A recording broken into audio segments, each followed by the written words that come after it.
Yes పెళ్లికి ముందు పెళ్లి తర్వాత భర్తల్ని చంపడం ఇప్పుడు ఒక ఫ్యాషన్ గా మారిపోయింది. పలువురు మహిళలు తమ భర్తల్ని చంపుతున్న కేసులు ఇటీవల కాలంలో పెరుగుతున్నాయి. ఇటీవల మేఘాలయలో రాజా రఘువంశిని హనుమూన్ పేరుతో భార్య సోనం రఘువంశి దారుణంగా హత్య చేయించింది. ఈ కేసు దేశవ్యాప్తంగా సంచలనంగా మారింది. ఇదిలా ఉంటే ఉత్తరప్రదేశ్ రాంపూర్లో ఒక వరుడిని పెళ్లికి ముందు రోజు హత్య చేశారని పోలీసులు తెలిపారు. ఈ సంఘటన జూన్ 15న జరిగింది.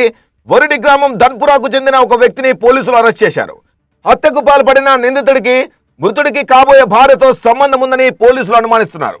ఇక రాంపూర్ పోలీసులు మాట్లాడుతూ నిందితుడు సద్దాంను సోమవారం అరెస్ట్ చేసినట్లు చెప్పారు.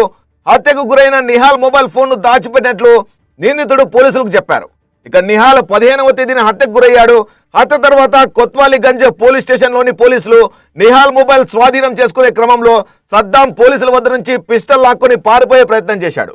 దీంతో ఆత్మరక్షణ కోసం పోలీసులు అతనిపై కాల్పులు జరిపారు. దాంతో నిందితుడు సద్దాం గాయపడ్డాడు. ఇక వధువు గుల్ఫాషాగా గుర్తించారు. ఈమె తన లవర్ సద్దాంతో కలిసి నిహాల్ హత్యకు ప్లాన్ చేసినట్లు తెలుస్తోంది. ఈ హత్యకు నిందితుడి స్నేహితుడు కూడా సాయం చేశాడు. ప్రస్తుతం గుల్ఫాషా మరో నిందితుడు పరారీలో ఉన్నారు. బాధితుడు నిహాల్ పెళ్లిళ్లు పార్టీలకు వంటవాడిగా పనిచేస్తున్నాడు. బోట్ పోలీస్ స్టేషన్ పరిధిలోని ధన్పుర గ్రామానికి చెందిన గుల్ఫాషాతో అతనికి వివాహం 4 నెలల క్రితం నిశ్చయమైంది. జూన్ 15న వివాహం జరగాల్సి ఉంది. నిహాల్ ఇంట్లో సన్నాహాలు కూడా జరుగుతున్నాయి. జూన్ 14న వధువు బంధువుగా పరిచయం చేసుకున్న వ్యక్తి నుంచి ఫోన్ వచ్చినట్లు కుటుంబీకులు చెప్పారు.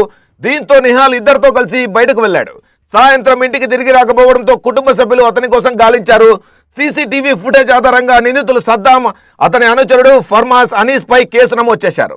ఇక నిందితురాలు గుల్ఫాషా 32 ఏళ్ల పొరుగువాడైన సద్దాంతో 1 సంవత్సరం పాటు ప్రేమలో ఉందని పోలీసులు వెల్లడించారు.